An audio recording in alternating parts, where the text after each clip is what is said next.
And how does alcohol contribute to anxiety? I know you mentioned, if some people will, drink alcohol at night so they go to sleep, which they don't get into the deeper sleep and also the REM patterns. But then the next Right. morning, you mentioned like they could be have anxiety because I don't know if their body's going through withdrawal or what. But like, how does that affect? Like, okay, so I slept off my alcohol, probably didn't sleep as deep as I wanted to because of the Right. alcohol, and then the next day I'm like, oh, I'm already stressed and I just woke up. Correct.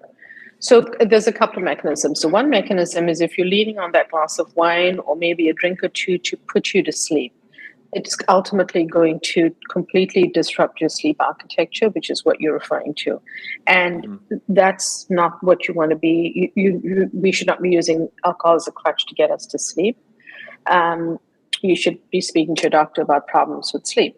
But the problem with how much you drink and what you're able to tolerate is people wake up with anxiety, which is that feeling of angst. Maybe they've had a few many drinks the night before, their heart is racing.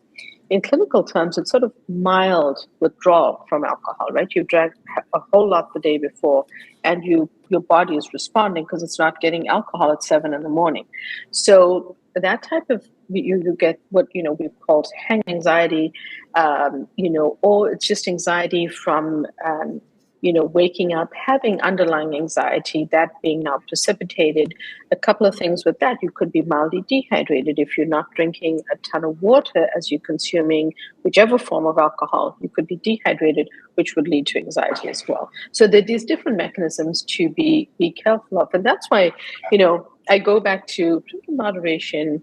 Not every day, just because a guidance says that, or prior guidance or current, do what makes you feel best. And that's, again, body intelligence. Be led by that.